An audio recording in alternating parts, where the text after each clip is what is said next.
សួស្តីអ្នកទាំងអស់គ្នាថ្ងៃនេះក្រុមការងារ Electronic World សូមធ្វើការបង្ហាញជូននៅកុំព្យូទ័រយួរដៃ ASUS ស៊េរីថ្មីមួយទៀតហើយនេះគឺជា VivoBook S14 Model S5406SA ដែលជាកុំព្យូទ័រយួរដៃចំនួនថ្មីមានអេក្រង់ទំហំ14អ៊ីងមានការ design រូបរាងឡើងយ៉ាងស្រស់ស្អាតព្រមទាំងមានកម្រាស់ត្រឹមតែ 1.39 សង់ទីម៉ែត្រនិងមានទម្ងន់ត្រឹមតែ 1.3 គីឡូក្រាមតែប៉ុណ្ណោះ Laptop model ថ្មីនេះទទួលបានវិញ្ញាបនបត្រ Intel Evo ដែលជា model ថ្មីមានរូបរាងទាន់សម័យមានកម្លាំងខ្លាំងនិងមានទម្ងន់ស្រាលបំផុតសម្រាប់លោកអ្នកដែលកំពុងតែស្វែងរកផលិតភាពក្នុងការធ្វើការងារនិងការកម្សាន្តភ្លាមៗជាមួយនឹងជម្រើសពណ៌ទាន់សម័យដែលមានគុណភាពខ្ពស់នោះ model នេះគឺជាជម្រើសដ៏ល្អបំផុតសម្រាប់ការបង្កើននៅប្រសិទ្ធភាពការងារឥឡូវនេះកុំឲ្យខាតពេលវេលាយូរទៀតតោះតាមដានការធ្វើបទបង្ហាញពី Electronic World ទាំងអស់គ្នាជាដំបូងយើងក្រឡេកមកមើលទៅលើការ design រូបរាង laptop នេះជាមុនសិន ASUS VivoBook S14 Model S5406SA ត្រូវបានក្រុមហ៊ុនធ្វើការផលិតឡើងជាពិសេសសម្រាប់អ្នកប្រើប្រាស់ដោយមានតួខ្លួនរចនាចេញពីលោហៈ Metal Chassis និងមានរូបរាងស្ដើងប្រភេទ Ultra Slim កម្រាស់ត្រឹមតែ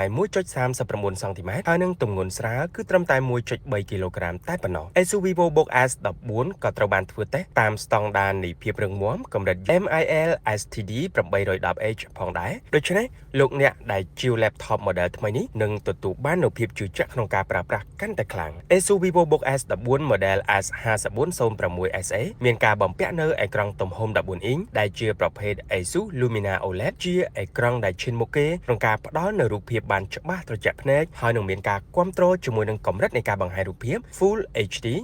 1920គុណនឹង1200 pixel ល្បឿន60 Hz អ្វីដែលពិសេសជាងនេះទៀតនោះអេក្រង់នេះក៏មានពណ៌ដែលមានជម្រៅ DCI P3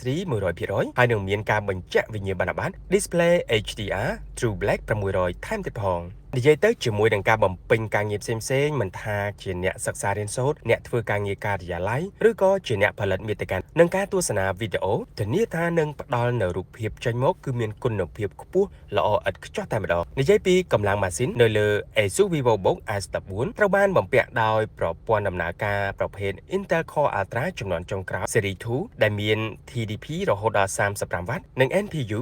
47 TOPS ដែលបង្កើននូវល្បឿនការងារប្រកបដោយប្រសិទ្ធភាពខ្លាំងមែនទែនលើពីនេះទៅនោះ laptop ថ្មីនេះក៏មានគ្រាប់ចុចប្រភេទ Copilot ដែលអនុញ្ញាតឲ្យអ្នកប្រើប្រាស់អាចប្រើនៅបច្ចេកវិទ្យា AI របស់ Windows 11បានយ៉ាងងាយស្រួលផងដែរជាមួយនឹង CPU នេះក៏មានការដំឡើងមកនៅប្រភេទ Graphics Intel X ហើយនឹងមាន RAM ប្រភេទ LPDDR5X ទំហំរហូតដល់ 32GB ល្បឿន 8533 MHz ហើយនឹងអង្គផ្ទុកទិន្នន័យប្រភេទ SSD PCIe 4.0 ទំហំ 1TB ថែមទៀតផងបន្ថែមពីនេះនៅលើ laptop ថ្មីនេះក៏មាននៅប្រព័ន្ធត្រជាក់ ASUS Ice Cool ដែលប្រើប្រាស់សម្រាប់ឲ្យបំពង់កម្ដៅប្រសើរឡើងម៉ាស៊ីនត្រជាក់ Ice Blade 2ដែលមានស្លាប97និងរន្ធខ្យល់2ជួយឲ្យកុំព្យូទ័រយួរដៃនេះសម្រេចបាននៅ TDP អតិបរមា35 វ៉ាត់ទៀតផងលក្ខណៈសម្បត្តិប៉ុណ្ណេះមិនថាលោកអ្នកធ្វើការងារធំឬក៏មានចំនួនច្រើនប៉ុណ្ណោះទេ laptop នេះនឹងអាចជួយលោកអ្នកបានដោយរលូនគ្មានបញ្ហាទាក់អាក់នោះឡើយនៅលើ laptop នេះក៏មាននៅ NPU ដែលផ្ដល់នូវការគណនា AI និងឯកជនភាពសម្រាប់អ្នកប្រើប្រាស់ទៀតផងចំណុចសំខាន់ជាងគេទៀតនោះ VivoBook S14 Model S5406SA ក៏មានថាមពលថ្មខ្ពស់ដែលអាចកាន់បានរហូតដល់ទៅ27ម៉ោងហើយនឹងអាចសាកបញ្ចូលភ្លើងឆាប់ពេញតាមរយៈនៃឆ្នាំងសាកល្បឿនលឿនកម្លាំង65 វ៉ាត់ ASUS VivoBook S14 ប្រើប្រាស់នៅក្តារចុចប្រភេទ ASUS EcoSense RGB Backlit និងមានការគាំទ្រជាមួយនឹង Windows Dynamic Lighting ដែលអ្នកប្រើប្រាស់អាចកំណត់ពណ៌និងពន្លឺបានយ៉ាងងាយស្រួលតាមរយៈការកំណត់របស់ Windows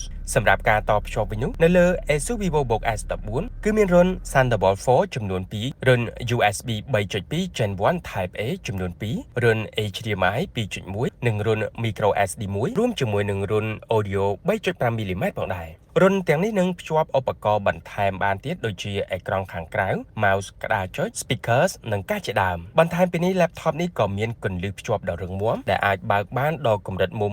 180ដឺក្រេសូមជម្រាបថា laptop នេះក៏មានកាមេរ៉ា ASUS AI Sense IR ដែលអាចឲ្យអ្នកប្រើប្រាស់ call ជាវីដេអូកាន់តែមានផលិតភាពខ្ពស់ហើយនឹងមានបច្ចេកវិទ្យា AI Noise Cancellation ដែលអាចកាត់បន្ថយសំឡេងរំខានពីផ្ទៃខាងក្រោយបានថែមទៀតផងនៅលើ laptop នេះក៏មានការដំឡើងនៅប្រព័ន្ធ Audio Harman Kardon Certified Dolby Atmos Multi Dimensional ដ៏អស្ចារ្យសម្រាប់ការកំសាន្តនិងការសន្ទនាបានយ៉ាងច្បាស់សរុបមកវិញសម្រាប់លោកអ្នកដែលកំពុងតែស្វែងរកផលិតភាពក្នុងការធ្វើការងារនិងការកំសាន្តភ្លាមៗជាមួយនឹងជម្រើសពណ៌ទាន់សម័យនិងការរចនាប័ទ្មអបបរមាដែលមានគុណភាពខ្ពស់នោះ ASUS VivoBook S14 Model S5406SA ថ្មីនេះគឺជាជម្រើសដ៏ល្អបំផុត ASUS VivoBook S14 Model S5406SA ចាប់ផ្ដើមលក់នៅប្រទេសកម្ពុជាយើងនៅក្នុងតម្លៃ$1149សម្រាប់អ្នកដែលជាវផលិតផលផ្លូវការប្រចាំប្រទេសកម្ពុជានឹងទទួលបាននូវការធានា Perfect Warranty សម្រាប់រយៈពេល1ឆ្នាំដំបូងហើយនឹងការធានាជាសកល International Warranty រយៈពេល2ឆ្នាំថែមទៀតផងដូច្នេះមិនថានៅប្រទេសណានោះទេ